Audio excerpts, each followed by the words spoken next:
नमस्कार, आपका स्वागत है शिवालिक जर्नल में। मैं हूं अरुणेंद्र कुमार। दोस्तों, इस वक्त जम्मू कश्मीर से एक बहुत बड़ी खबर आ रही है। आपको बता दें कि जम्मू कश्मीर के श्रीनगर के लिडवास इलाके में एक बहुत भीषण मुठभेड़ जो है वो हुई है। भारतीय सेना के जवानों, सीआरपीएफ और जम्मू कश्मीर पुलिस की एक जॉइंट टीम और जिनसे मुठभेड़ हुई है वो लश्कर ए तैयबा के आतंकवादी थे। जी हाँ, थे मैंने इसलिए बोला क्योंकि अब तक जो रिपोर्ट्स आ रही हैं उसमें ऐसा बताया जा रहा है कि इस मुठभेड़ में अब तक लश्कर ए तैयबा के 3 मोस्ट वांटेड आतंकवादियों को भारतीय सेना और सुरक्षा बल के जवानों ने ढेर कर दिया है। आपको बता दें कि ये मुठभेड़ जो है, जब आतंकवादियों से भारतीय सेना के जवानों का संपर्क हुआ उस वक्त करीब दोपहर के 12:37 हो रहे थे, जिस वक्त ये जो कांटेक्ट है आतंकवादियों से इस्टेब्लिश हुआ, जिसके बाद आतंकवादियों ने जो है वो भारतीय सेना के जवानों के ऊपर फायर खोला और फिर जवाबी कार्रवाई में भारतीय सेना ने भी गोलियां बरसाना चालू किया। और इस ऑपरेशन को आपको बता दें, क्योंकि सावन का महीना चल रहा है और आज सावन का तीसरा सोमवार है, इसलिए भी शायद इस ऑपरेशन को ऑपरेशन महादेव के नाम से शुरू किया गया। और आपको पता है, महादेव जितने शांत हैं उतने ही वो रौद्र रूप भी रखना जानते हैं। और आज भारतीय सेना का वही रौद्र रूप आतंकवादियों को देखने को मिला है। आपको बता दें कि इस जो मुठभेड़ हुई है आतंकवादियों के साथ, इसमें 3 आतंकवादी जो मारे गए हैं वो ये वही कातिल हैं, ये वही आतंकवादी हैं जिन्होंने 22 अप्रैल 2025 को पहलगांव में 26 निर्दोष लोगों की बेरहमी से जान ले ली थी। 26 माथे के सिंदूर को उजाड़ दिया गया था। उन लोगों की जान ली गई थी जिनका किसी भी तरीके से किसी से अलग संपर्क नहीं था। आपको बता दें, ये सभी लोग घूमने के लिए गए थे, खुशियां मनाने गए थे जम्मू कश्मीर के पहलगांव में, लेकिन इन आतंकवादियों ने उन 26 परिवारों में मातम फैला दिया। आपको बता दें, आज उन सभी परिवारों को कहीं ना कहीं थोड़ी सी जो है वो तसल्ली मिली होगी इस खबर के बाद। ये वही आतंकवादी हैं जिन्होंने उन 26 निर्दोष लोगों की जान ली थी। आपको बता दें कि इसमें से सुलेमान शाह और हाशिम मूसा जो है वो मास्टरमाइंड बताया गया था जो पहलगाम आतंकी हमला था उसका। और ये कोई आम आतंकवादी नहीं है। आपको बता दें, हाशिम मूसा जो है वो जो है पाकिस्तानी आर्मी का जो है वो कमांडो रह चुका है पाकिस्तानी आर्मी में, और अब वो कई दिनों से जो है जम्मू कश्मीर में एक्टिव था।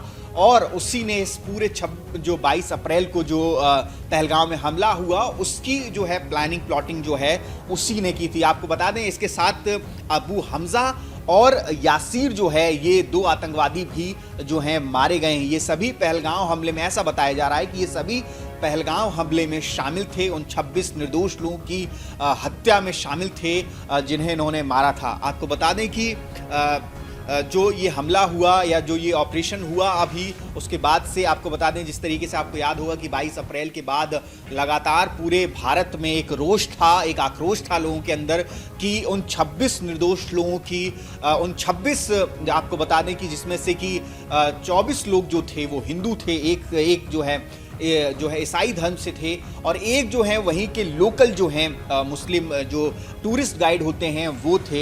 इन 26 लोगों की जान जो है वो ले ली गई थी। इस मुद्दे ने इसलिए और ज़्यादा तूल पकड़ा था क्योंकि आतंकवादियों ने स्पेसिफिकली जो है वो धर्म पूछ करके जो है जान ली थी लोगों की। आपको बता दें कि इसके बाद से पूरे देश में एक आक्रोश था इन आतंकवादियों के खिलाफ। हर कोई सवाल पूछ रहा था कि इन आतंकवादियों को अब तक पकड़ा क्यों नहीं गया, इन आतंकवादियों को अब तक मारा क्यों नहीं गया, और पाकिस्तान जो इस पूरे हमले में या कहें भारत के खिलाफ षड्यंत्र में शामिल था उसके खिलाफ कोई कार्रवाई क्यों नहीं की गई। जिसके बाद भारतीय सरकार ने, भारतीय सेना ने, भारतीय वायुसेना ने जो है एक ऑपरेशन चलाया जिसका नाम दिया गया ऑपरेशन सिंदूर। ये उन सभी बहनों को समर्पित था ये ऑपरेशन सिंदूर जिन्होंने अपने सुहाग को पहलगाम हमले के दौरान खोया था। और इस हमले में आपको बता दें 26 लोग जो हैं वो मारे गए थे, जिसका बदला लिया गया भारतीय सेना के द्वारा, भारतीय वायुसेना के द्वारा, जिसमें आपको बता दें पाकिस्तान के 9 ठिकानों पर, स्पेसिफिकली 9 आतंकवादी ठिकानों पर एयर स्ट्राइक किया गया। और इस एयर स्ट्राइक में 100 से ज़्यादा आतंकवादी जो हैं वो मारे गए थे। और बाद में ये भी खबर आई थी जब पाकिस्तान की वायुसेना और पाकिस्तान की सेना जो है इसमें इन्वॉल्व हुई, उसके बाद जो है भारत की तरफ से एक इतना घातक हमला किया गया कि पाकिस्तान के कई एयरवेज को जो है वो तबाह कर दिया गया। खबर ये भी थी कि न्यूक्लियर प्लांट के पास भी, पाकिस्तान के न्यूक्लियर प्लांट के पास भी कई सारे ड्रोन अटैक किए गए थे, भारत के द्वारा स्ट्राइक किया गया था। और अभी एक हाल ही में रिपोर्ट आई थी जिसमें यह भी बताया गया था कि जिन एयरबेसिस पर पाकिस्तान के भारत ने हमला किया था, एयर स्ट्राइक किया था, वो अभी भी चलने की स्थिति में नहीं हैं। वहाँ पर अभी भी ऑपरेशनल नहीं है वो सारे एयरबेस जिस पर भारतीय सेना और भारतीय वायुसेना ने एयर स्ट्राइक किया था। मतलब आप हमले की, आप स्ट्राइक की जो एक गहराई होती है उसको समझ सकते हैं कितनी भयानक होगा ये जो एयर स्ट्राइक था भारतीय सेना द्वारा, भारतीय वायुसेना और भारत की तमाम सुरक्षा एजेंसियों द्वारा जो किया गया पाकिस्तान के ऊपर। आपको बता दें कि जिसके बाद पाकिस्तान तिलमिला उठा था। पाकिस्तान ने बहुत सारी जगहों पर जाकर के जो है अपना वही पुराना रोना शुरू कर दिया था कि भारत उस पर हमला कर रहा है और अब वो उसे पूरा अधिकार है भारत के ऊपर कोई भी कार्रवाई करने का, जिसके बाद उसने किया भी। लगभग एक हफ्ते से ज़्यादा वक्त तक हर रोज़ जो है पाकिस्तान अलग अलग इलाकों में ड्रोन छोड़ता रहा, जो कि विस्फोटक से लदे हुए ड्रोन थे उनको छोड़ा गया, मिसाइल्स छोड़ी गई भारत की तरफ, जिसे हमारे एयर डिफेंस सिस्टम ने पूरी तरह से चकनाचूर कर दिया। और पाकिस्तान का ये भी भ्रम टूट गया कि वो टेक्नोलॉजी के वॉर में भारत से जीत सकता है, वो किसी भी वॉर में भारत से नहीं जीत सकता है। आपको बता दें एक बड़ी कामयाबी है, ये तीनों आतंकवादी जो थे वो वांछित थे, भारतीय एजेंसियों द्वारा इन्हें लगातार ढूंढने का प्रयास किया जा रहा था। और ये सहयोग कहिए या और कुछ, आज रक्षा मंत्री जो हैं हमारे राजनाथ सिंह, आज ही वो पार्लियामेंट में इस ऑपरेशन सिंदूर की ब्रीफिंग दे रहे थे। ऑपरेशन सिंदूर के ऊपर खड़े हो रहे विपक्ष द्वारा सवालों पर वो जवाब दे रहे थे। और सोचिए आज ही के दिन जो है इतनी बड़ी कामयाबी जो है वो हमारे सुरक्षा बल के जवानों को मिली है। वाकई में ये काबिले तारीफ है।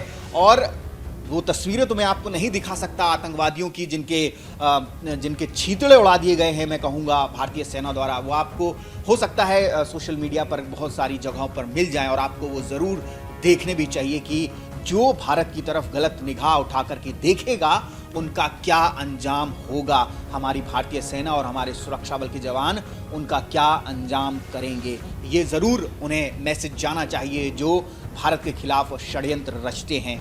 आपको मैं बता दूं कि एक रिपोर्ट ये भी आई थी कि कैसे ये आतंकवादियों तक हमारे जवान जो हैं वो पहुँचे, या फिर कैसे सुरक्षा एजेंसियां जो हैं वो इन आतंकवादियों तक पहुँची जो आज सोमवार को मुठभेड़ में मारे गए हैं लिडवास में। ऐसा बताया गया कि कुछ वक्त पहले ही कुछ कम्युनिकेशन सिग्नल्स जो थे वो डिटेक्ट हुए थे संदिग्ध इलाके में, उसी संदिग्ध इलाके में जहां पर ये एनकाउंटर हुआ था। और इसी तरीके के सेम जो कम्युनिकेशन सिग्नल्स हैं वो पहलगाम हमले से पहले भी डिटेक्ट हुए थे। ये भी कहा जा सकता है कि इस बार जो है सुरक्षा एजेंसियां, भारतीय सेना के जवान पहले से कई ज़्यादा चौकन्ने थे। उन्होंने इस चीज़ को ट्रैक किया और आतंकवादियों को ढूंढ निकाला। आतंकवादियों को ढूंढा ही नहीं बल्कि उन्हें ढेर भी किया। आपको बता दें कि पहलगाम हमले में जो लोग मारे गए थे उनको ये एक बहुत बड़ी श्रद्धांजलि होगी, क्योंकि उनके परिवारों को बहुत राहत की सांस मिली होगी इन आतंकवादियों के मारे जाने के बाद। और सरकार ने भी कहीं ना कहीं एक राहत की सांस ली होगी, क्योंकि उनके ऊपर सबसे ज़्यादा प्रेशर था इन आतंकवादियों को ढूंढने का और मारने का। और एक चीज़ और है कि जिस तरीके के सिग्नल, कम्युनिकेशन सिग्नल पहलगाम हमले से पहले मिले थे, उसी तरीके के सिग्नल अभी मिले थे। ये भी कहा जा सकता है कि ये आतंकवादी फिर से किसी बड़ी वारदात को अंजाम देने की फिराक में थे। उससे पहले ही इन्हें भारतीय सेना और उनके जवानों ने ढेर कर दिया है। अब देखना ये होगा कि और कब तक जो है और कितने आतंकवादी जो हैं वो जम्मू कश्मीर के किस किस इलाके में अभी भी जो हैं वो पनाह लिए हुए हैं, छिपे हुए हैं। हमें उम्मीद है भारतीय सेना और सुरक्षा बल के जो जवान हैं वो इन आतंकवादियों को भी ढूंढ करके जल्द से जल्द जो है इनका सफाया करेंगे। आपको बता दूं कि ये जो आतंकवादी 3 मारे गए हैं, इन सभी के ऊपर सरकार के द्वारा जो है 20-20 लाख का जो है इनाम इनके सर पर रखा गया था। इनकी जानकारी देने वालों को 20 लाख का इनाम मिलता, लेकिन अब ये सभी जो हैं वो उनके अंजाम तक उन्हें पहुंचा दिया गया है, आतंकवादियों के अंजाम तक। और ये सीधा संदेश पूरे दुनिया में गया है कि भारत आतंकवाद के खिलाफ जीरो टॉलरेंस की नीति अपनाता है, अपनाता रहेगा। आपको ये खबर कैसी लगी हमें कमेंट सेक्शन में जरूर बताइएगा। जय हिंद, जय भारत।